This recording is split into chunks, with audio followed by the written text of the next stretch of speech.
Hello students, இது உங்கள் physics YouTube channel. இன்றைக்கி நம்ம என்ன பார்க்க போகிறோம் அப்படின்னா 12th ஃபிசிக்ஸு ரிவிஷன் பார்த்துக்கிட்டு இருக்கோம். இன்றைக்கி நம்ம பார்க்க போகிற பாடம் ரே ஆப்டிக்ஸ். என் கையில் புக் இருக்குது. நம்ம என்ன பண்ண போகிறோம், ஒரு ஷார்ட் ரிவிஷன் மாதிரி பார்க்க போகிறோம், அவ்வளோதான். இதில் ஃபஸ்ட்டு ரிஃப்ளெக்ஷன் அப்படின்னா என்னென்னா, ஒரு லைட் ரே பவுன்சிங் பேக், அதாவது சேம் மீடியத்தில் ரிப்பீட் ஆனிச்சு அப்படின்னா அதை நம்ம என்ன சொல்லுவோம்னா ரிஃப்ளெக்ஷன் அப்படின்னு சொல்லுவோம். இன்னொன்று சொல்லுவாங்க ரீட்ரேசஸ் இட்ஸ் பாத் அப்படின்னு சொல்லுவாங்க. அதாவது லைட்டு போய் பட்டு திரும்ப வர்றது ரீட்ரேசஸ் பாத் இஸ் கால்டு ரிஃப்ளெக்ஷன் அப்படின்னு சொல்லுவாங்க. அப்போ ரிஃப்ளெக்ஷனை மேற்கொள்ளும் அப்படின்னா மிரர்ஸ் தான் ரிஃப்ளெக்ஷனை மேற்கொள்ளும். அப்போ நம்ம என்ன பண்ணுறோம் அப்படின்னா, மிரருக்கு பேக் சைடில் கோட்டிங் பண்ணுறது மூலமாக, என்ன எக்ஸாம்பிள் சொல்லணும்னா சில்வர் கோட்டிங் பண்ணோம் அப்படின்னா 90% ஆஃப் லைட் வந்து நமக்கு ரிஃப்ளெக்ட் ஆகி கிடைக்கும். ஓகேங்களா? அதனால தான் நம்ம என்ன பண்ணுறோம்னா மிரருக்கு பின்னாடி கோட் பண்ணுறது. நெக்ஸ்ட் என்ன கொடுத்துருன்னா லாஸ் ஆஃப் ரிஃப்ளெக்ஷன் அப்படின்னா incident ray, reflected ray, normal, இது மூணும் சேம் பாயிண்டில் இருக்கணும். ரெண்டாவது ரூல் என்ன அப்படின்னா ஆங்கிள் ஆஃப் இன்சிடென்ஸும் ஆங்கிள் ஆஃப் ரிஃப்ளெக்ஷனும் ஈக்குவலாக இருக்கணும். இதுதான் என்னென்னா லாஸ் ஆஃப் ரிஃப்ளெக்ஷன். அடுத்து ரெகுலர் ரிஃப்ளெக்ஷன், இரகுலர் ரிஃப்ளெக்ஷன் அப்படின்னா என்னென்னா, சர்ஃபேஸ் ரெகுலராக இருக்கும்போது ரெகுலர் ரிஃப்ளெக்ஷன் நடக்கும். சர்ஃபேஸ் இர்ரெகுலர்னால் மேடும் பள்ளமாக இருந்தது அப்படின்னா நமக்கு இர்ரெகுலர் ரிஃப்ளெக்ஷன் நடக்கும். ஆனால் ஒவ்வொரு தடவையுமே லாஸ் ஆஃப் ரிஃப்ளெக்ஷன் அது ஒபே பண்ணிக்கிட்டே இருக்கும்.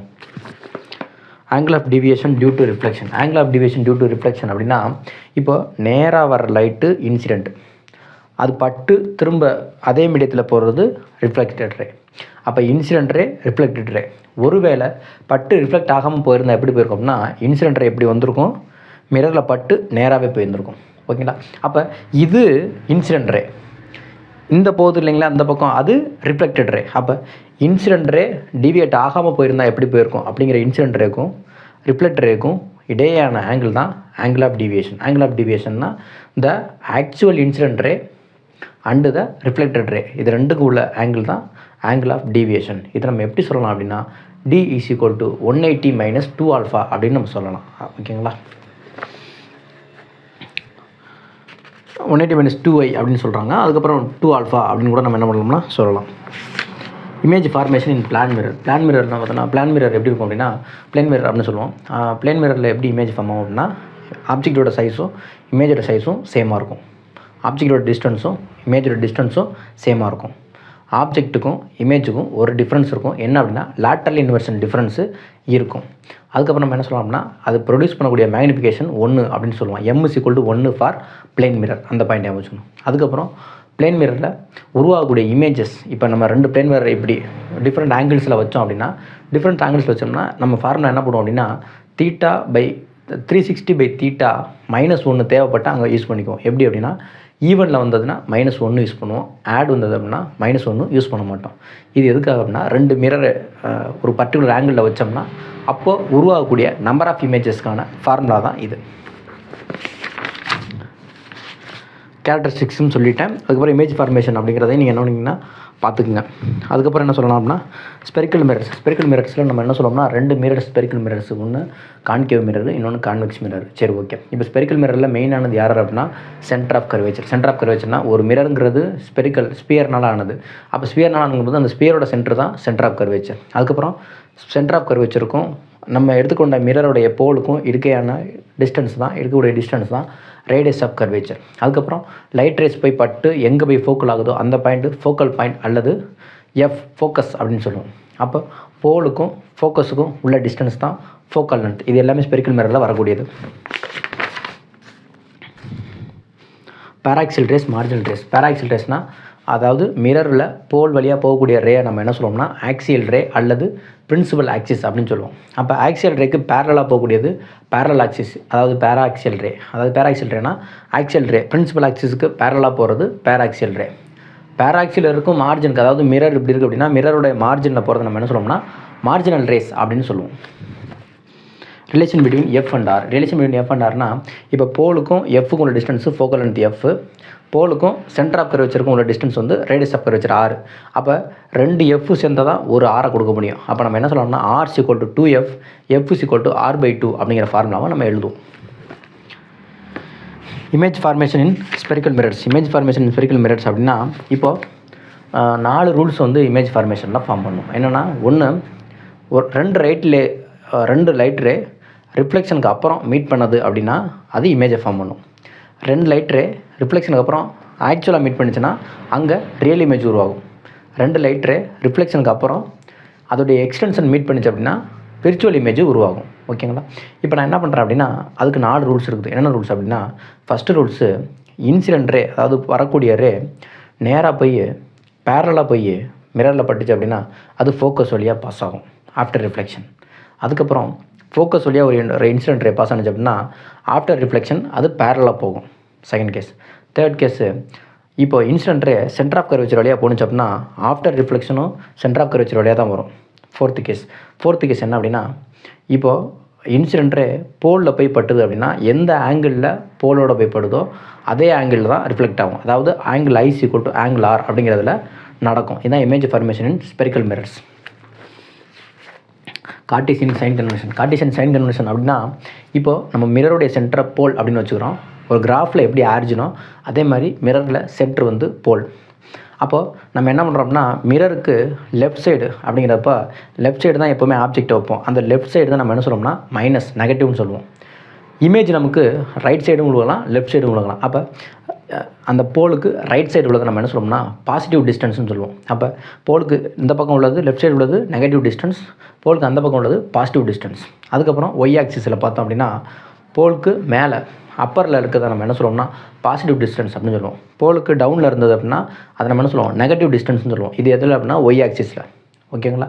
ஒய் ஆக்சிஸில் ஹைட்டு அப்படின்னு பார்த்தோம்னா ஆப்ஜெக்டோட ஹைட்டு எப்போவுமே பாசிட்டிவ். ஆனால் இமேஜ் ஹைட் நமக்கு என்ன பண்ணலாம் அப்படின்னா கீழேயும் வரலாம் மேலேயும் வரலாம். அப்படி கீழே வந்தது அப்படின்னா இமேஜ் ஹைட் நமக்கு என்னது நெகட்டிவ். மிரர் ஈக்குவேஷனுங்கிறது ஆப்ஜெக்ட் டிஸ்டன்ஸ், இமேஜ் டிஸ்டன்ஸ், அதுக்கப்புறம் ஃபோக்கல் லென்த், இது மூணோட ரிலேஷன் சொல்கிறது தான் நம்ம என்ன சொல்லுவோம்னா மிரர் ஈக்குவேஷன் சொல்லுவோம். மிரர் ஈக்குவேஷனுக்கான ஃபார்முலா என்ன அப்படின்னா 1/f = 1/v + 1/u அப்படிங்கிறது தான் மிரர் ஈக்குவேஷன். இதுலேருந்து மேக்னிஃபிகேஷன் நம்ம போடலாம். மேக்னிஃபிகேஷன் ஃபார்முலா என்ன அப்படின்னா m = h'/h, height of the image by height of the object அப்படின்னு நம்ம யூஸ் பண்ணலாம். இன்னொரு ஃபார்முலா மேக்னிஃபிகேஷன் என்ன ஃபார்முலா யூஸ் பண்ணலாம்னா m = -v/u அப்படின்னு நம்ம எடுத்துக்கணும். இது சைன் கன்வென்ஷன்னா நம்ம கரெக்டாக அப்ளை பண்ணி தான் ஆன்சர் போடுற மாதிரி இருக்கும். அப்போ m = -v/uங்கிறது காமன் ஃபார்முலா. ஓகேங்களா? இது எதுனாலன்னா மிரர் ஈக்குவேஷன் அப்படின்னு சொல்கிறது.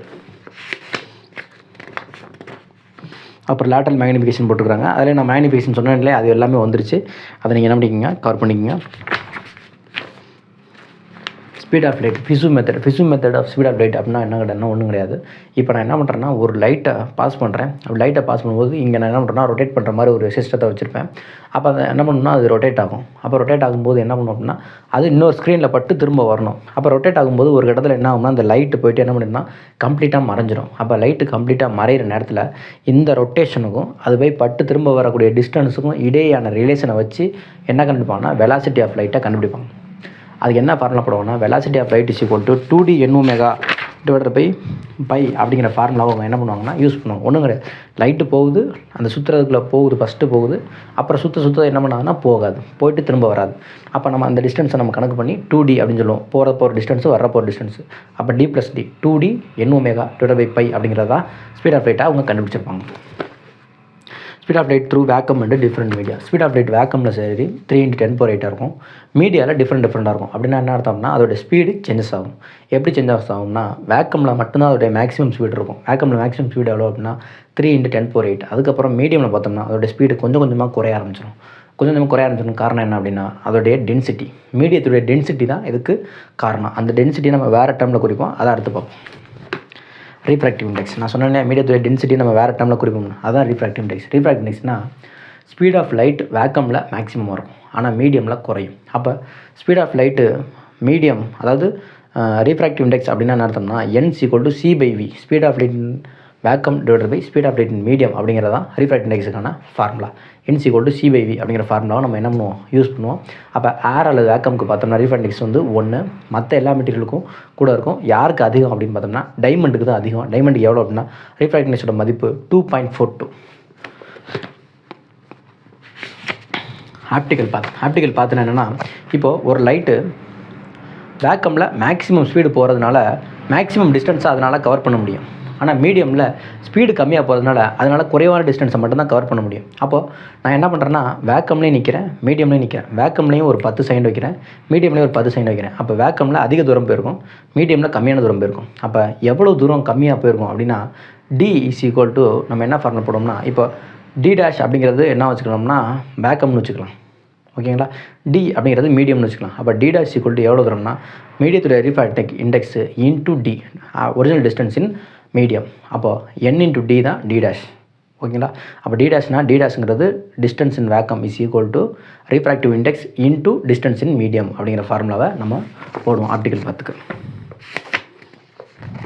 ஓகேங்களா. அதை ஃபாலோ பண்ணிங்க. அடுத்து நம்ம என்ன பண்ணோம்னா ரீஃப்ராக்ஷன் பார்ப்போம். ரிஃப்ராக்ஷனை பொறுத்த வரைக்கும் நம்ம ஃபஸ்ட்டு பார்க்க போகிறது ரிஃப்ராக்ஷன் லாஸ். ரிஃப்ராக்ஷன் லாஸ்னால் ஃபஸ்ட் லாஸ் என்ன சொல்லுது அப்படின்னா incident ray, normal, refracted ray are all in the same plane அப்படிங்கிறது ஃபஸ்ட்டு பாயிண்ட். ரெண்டாவது பாயிண்ட் என்ன அப்படின்னா ஆங்கிள் ஆஃப், அதாவது என் sin i by sin r is equal to n2 by n1. அதாவது ஆங்கிள் ஆஃப் இன்சிடென்ஸுக்கும் ஆங்கிள் ஆஃப் ரிஃப்ராக்ஷனுக்கும் இடையான டிவைடு ரேஷியோ அது எதுக்கு ஈக்குவல் அப்படின்னா செகண்ட் மீடியத்தில் ரிஃப்ராக்டிக்ஸுக்கும் ஃபஸ்ட் மீடியத்தில் ரிஃப்ராக்டிக்ஸுக்கும் உள்ள ரேஷியோவுக்கு ஈக்குவல் அப்படிங்கிறதான் refraction laws. Angle of deviation due to refraction அது நம்ம ஆல்ரெடி பார்த்த மாதிரி தான். எப்படின்னா அங்கேருந்து இன்சிடென்ட் ரே வரும், ரிஃப்ராக்ஷனுக்கு அப்புறம் ஒரு பாதை கொஞ்சம் விலகி போகும். ஓகேங்களா. அப்போ விலகி போகிறது எப்படி சார் அப்படின்னா அதை நான் அடுத்து சொல்கிறேன்.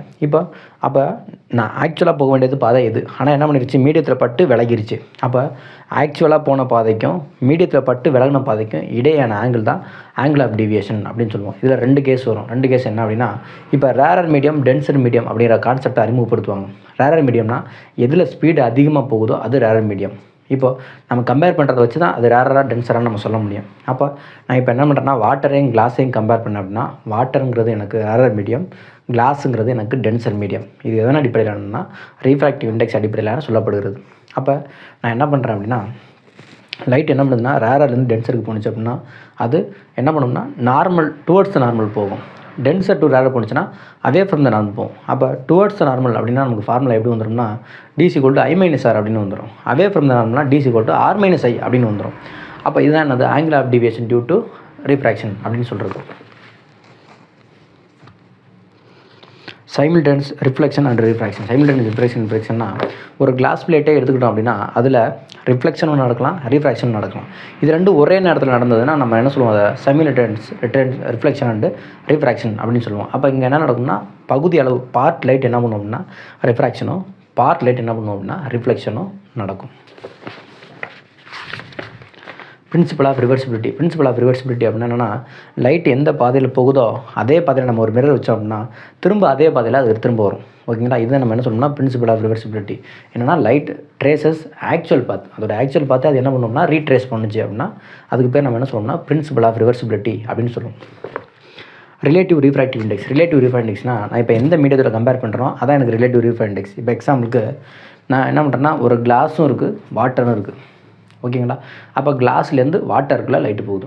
அப்போ நம்ம என்ன சொல்லுவோம்னா ரிலேட்டிவ் ரீஃப்ராக்டிவ் பார்த்தோம்னா NGW அப்படின்னு சொல்லுவோம். அதாவது NG/NWன்னு சொல்லுவோம். இந்த NG/NW நம்ம எப்படி ரிலேட் பண்ணணும் அப்படின்னா NG/NR இன்ட்டு NR/NW. அப்போ நம்ம பார்த்தோம்னா NRம் கேன்சல் ஆகிரும். அப்போ NG/NW நமக்கு நார்மலாகவே கிடச்சிரும். அப்போ நம்ம என்ன பண்ணணும் அப்படின்னா ஒரு மீடியத்தை யாரோடையோ இல்லை வேக்கமோடையோ நம்ம என்ன பண்ணணும்னா ரிலேட் பண்ணணும். ரிலேட் பண்ணால் தான் நமக்கு வேல்யூ கிடைக்கும். இப்போ கிளாஸுக்கு ரீஃப்ராக்டிவ் இண்டெக்ஸ் 1.5 அப்படின்னா அதை நம்ம என்ன பண்ணுறோம்னா ஏரோட ரிலேட் பண்ணி தான் கண்டுபிடிச்சிருக்கிறோம். NG/NA தான் 1.5. ஓகேங்களா. NW/NA தான் என்னதுன்னா 1.33. நம்ம ஆல்ரெடி ரிலேட் பண்ணி தான் கண்டுபிடிச்சி வச்சுருக்கிறோம். அதுக்கு பேர் நம்ம என்ன சொல்கிறோம்னா ரிலேட்டிவ் ரீஃப்ராக்டிவ் இண்டெக்ஸ் அப்படின்னு சொல்லுவோம். இதில் செயின் ரூலும் இருக்குது. செயின் ரூல்னால் என்ன அப்படின்னா இந்த மாதிரி நம்ம கேன்சல் பண்ணிக்கிட்டே என்ன பண்ணலாம்னா ஆட் பண்ணிக்கிட்டே கூட போகலாம். Apparent depth. அப்பேரண்ட் டெப்த்னால் நம்ம என்ன பண்ணோம்னா இப்போ நம்ம வெளியில் இருக்கிறோம், நம்ம ரேரர் மீடியத்தில் இருக்கிறோம், டென்சர் மீடியத்தில் ஒரு ஆப்ஜெக்ட் இருக்குது. ஓகேங்களா. இப்போ நம்ம அந்த வாட்டருக்குள்ளே ஒரு ஆப்ஜெக்ட் இருக்குது அப்படின்னா அந்த வாட்டர் நமக்கு எப்படி தெரியும் அப்படின்னா பள்ளத்தில் இருக்கிறது கொஞ்சம் உயர்ந்து லிஃப்டான மாதிரி தெரியும். அதுக்கு நம்ம என்ன சொல்லணும்னா பேர் ரைஸ் ஆர் ஷிஃப்ட் அப்படின்னு சொல்லுவோம். ஓகேங்களா. அப்போ தரையில் இருந்தது நமக்கு ஷிஃப்ட் ஆகி தெரியுது அப்படின்னா அர்த்தம் அப்படின்னா அதோடைய டிஸ்டன்ஸு இன்க்ரீஸ் ஆகிருக்கு, அதோடைய நம்ம பார்க்கக்கூடிய டிஸ்டன்ஸு இன்க்ரீஸ் ஆகிருக்கு. அதுக்கு பேர் நம்ம என்ன சொல்லுவோம்னா ஆக்சுவலாக அது இருந்த இடம் அப்பேரண்ட், அதாவது ரியல் டெப்த்து. அது நமக்கு தெரிகிற இடம், இப்போ நமக்கு தெரிகிற இடம் அப்பேரண்ட் டெப்த்து. அப்போ அப்பேரண்ட் டெப்த்தையும் ரியல் டெப்த்தையும் மைனஸ் பண்ணால் நமக்கு என்ன கிடச்சிரும்னா ஷிஃப்ட் கிடச்சிரும். அப்போ எனக்கு என்ன தேவை அப்படின்னா இதுக்கு என்ன காரணம் அப்படின்னா அந்த நம்ம எந்த மெட்டீரியலை பார்க்குறோமோ அந்த லிக்விடோடைய ரீஃப்ராக்டிவ் இண்டெக்ஸ். அப்போ என்ன formula போடலாம்னா apparent depth is equal to real depth by refractive index. D dash is equal to D/N. ஓகேங்களா. இந்த ஃபார்முலா போடலாம். எனக்கு ஷிஃப்ட் வேணும் அப்படின்னா நான் என்ன பண்ணணும் real depth minus apparent depth. Real depth என்னது D மைனஸ் அப்பேரண்ட் டெப்த் என்னது D dash. D dash பேர் நம்ம என்ன கண்டுபிடிச்சிருக்கோம் D/N. அப்போ டியை காமனாக வெளியில் எடுத்துட்டோம் அப்படின்னா shift is equal to t into 1 - 1/n அப்படின்னு நமக்கு கிடச்சிடும். இதுதான் ஷிஃப்ட்னா உயர்ந்து தெரிகிறது. ஓகேங்களா, இது apparent depth. Critical angle total internal reflection. Critical angle அப்படின்னா என்னன்னா, இப்போ நான் டென்சர் மீடியத்துலேருந்து லைட்டு ரேர் மீடியத்துக்குள்ளே போகும்போது அது நார்மலை விட்டு அவே ஃப்ரம் த நார்மல் விலகி போகும். அப்போ விலகி போகும்போது நான் என்ன பண்ணுறேன், ஆங்கிள் ஆஃப் இன்சிடென்ஸ் அதிகரிச்சுட்டே போகும்போது ஒரு கட்டத்தில் எனக்கு என்ன பண்ணுதுன்னா சர்ஃபேஸில் போக ஆரம்பிச்சிருது. அப்போ ரிஃப்ராக்டட் ரே எங்கே போகுதுன்னா சர்ஃபேஸில் போகுது. அப்போ எந்த ஆங்கிள் ஆஃப் இன்சிடென்ஸுக்கு ரிஃப்ராக்டட் ரே சர்ஃபேஸில் போகுதோ அந்த ஆங்கிள் ஆஃப் இன்சிடென்ஸுக்கு பேர் நம்ம என்ன சொல்லுவோம்னா கிரிட்டிக்கல் ஆங்கிள் அப்படின்னு சொல்லுவோம். ஓகேங்களா, இப்போ நான் என்ன பண்ணுறேன்னா இன்னும் கிரிட்டிக்கல் ஆங்கிள் அதிகரித்தேன் அப்படின்னா, இப்போ நம்ம ஃபார்முலா கூட போடலாம். என்ன பண்ணோம்னா sin r = n2/n1 அப்படின்னு சொல்லுவோம். இதில் n2 அப்படிங்கிறது என்னென்னா நம்ம r அப்படின்னு சொல்லலாம். n1 அப்படிங்கிறது என்னென்னா நமக்கு தெரியாது. அப்போ நம்ம என்ன சொன்னோம்னா sin IC அப்படிங்கிறது என்னென்னா கிரிட்டிக்கல் ஆங்கிள். sin rங்கிறது 90 degree. அப்போ sin rங்கிறது 1 மாறிடும். அப்போ sin IC = 1/n அப்படிங்கிறது தான் கிரிட்டிக்கல் ஆங்கிளுக்கான ஃபார்முலா. இப்போது நான் என்ன பண்ணுறேன்னா இந்த ஐசியவே இன்னும் அதிகரிக்கிறேன். அதாவது என்னென்னு சொல்ல போனோம்னா ஐசிங்கிறது கான்ஸ்டன்ட் வேல்யூ மாதிரி. நான் அந்த ஐசியவே என்ன பண்ணுறேன்னா இன்னும் அதிகரிக்கிறேன். அப்போ அது ஐயா மாறிடும்.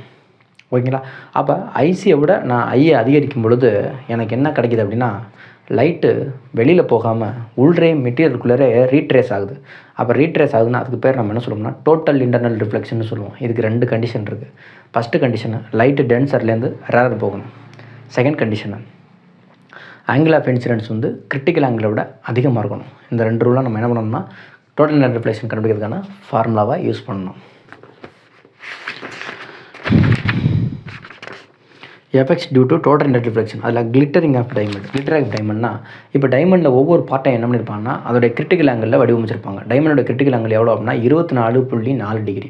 அப்போ ஒவ்வொரு தடையும் இந்த கிரிட்டிக்கல் ஆங்கிளில் படும்போது அது என்ன பண்ணுன்னா உள்ளே லைட் ரிஃப்ளெக்ட் ஆகும். அப்போ இந்த மாதிரி உள்ளே லைட் ரிஃப்ளெக்ட் ஆகிறதுனால நமக்கு என்ன பண்ணால் டோட்டல் இன்டர்னல் ரிஃப்ளெக்ஷன் நடந்து நமக்கு வைரம் ஜொலிக்கிற மாதிரி தெரியும். ஓகேங்களா, இதுதான் கிளிட்டரிங் ஆஃப் டைமண்ட்.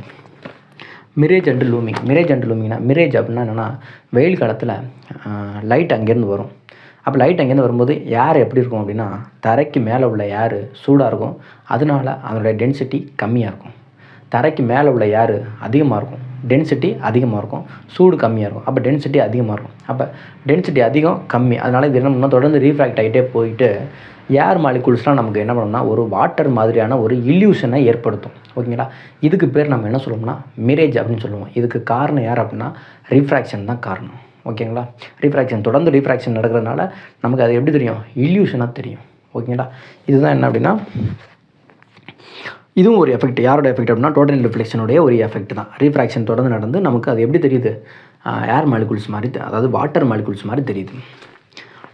லூமிங்னா அது அப்படியே எங்கே நடக்கும் அப்படின்னா பனிக்காலத்தில் நமக்கு நடக்கும். பனிக்காலத்தில் எப்படி நடக்கும் அப்படின்னா பனிக்காலத்தில் தரைக்கு பக்கத்தில் உள்ள காற்று டென்சிட்டி அதிகமாக இருக்கும், தரைக்கு மேலே உள்ள காற்றுல டென்சிட்டி கம்மியாக இருக்கும். அப்போ லைட்டு கீழே இருந்து மேலே போகும். அப்போ இதே அந்த மிரேஜோட எஃபெக்ட் அப்படியே தலையில் நடக்கும். ஓகேங்களா, ஃபாலோ பண்ணிங்க. Prisms making using of total reflection. அப்போ ப்ரிசம் நம்ம டைமண்டை எப்படி யூஸ் பண்ணுறோமோ அதே மாதிரி தான் ப்ரிசத்தையும் நம்ம என்ன பண்ணுவோம்னா டோட்டல் ரிஃப்ளெக்ஷன் உள்ள மாதிரி யூஸ் பண்ணுவோம். அப்போ ஒவ்வொன்றையும் 45 டிகிரியில் வச்சு லைட் எங்கேருந்து படம் வச்சு திரும்ப பர்பெண்டிகுலர் படம் வச்சு திரும்ப போக வைப்போம்.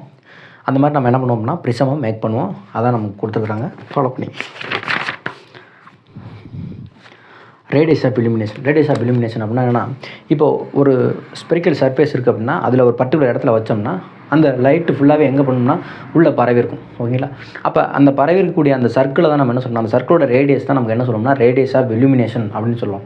அப்போ இதை ஸ்னெல்ஸ் விண்டோன்னு கூட சொல்லுவாங்க. என்னென்னா லைட்டுக்கு அடியில் நம்ம ஒரு லைட்டு வச்சோம், அந்த வாட்டருக்கு அடியில் ஒரு லைட் வச்சோம்னா அந்த வாட்டர் ஃபுல்லாகவே அந்த லைட்டு பரவி இருக்க மாதிரி தெரியும், லைட்டு வெளியில் போகாது, லைட்டு உள்ளே தான் இருக்கும். ஓகேங்களா, இது நம்ம என்ன சொல்லுவோம்னா ஸ்னெல்ஸ் விண்டோன்னு சொல்லுவோம். இதுக்கு ஃபார்முலாவில் அவங்க என்ன பண்ணுவாங்கன்னா கண்டுபிடிச்சு சொல்லியிருப்பாங்கன்னா என்ன ஃபார்முலா யூஸ் பண்ணுறாங்கன்னா R = D × √n²/n1² - n2² அந்த ஃபார்முலா யூஸ் பண்ணுறாங்க. இது வந்து டியை காமனாக வெளியில் எடுத்துட்டாங்க அப்படின்னா அவங்களுக்கு என்ன, அது n 1 வச்சாங்க அப்படின்னா அது ஒரு வேல்யூ கிடைக்குது. R = D / √n² - 1 அப்படிங்கிற ஃபார்முலா கிடைக்குது. அதே நீங்கள் என்ன பண்ணிங்கன்னா ஃபாலோ பண்ணிக்கங்க.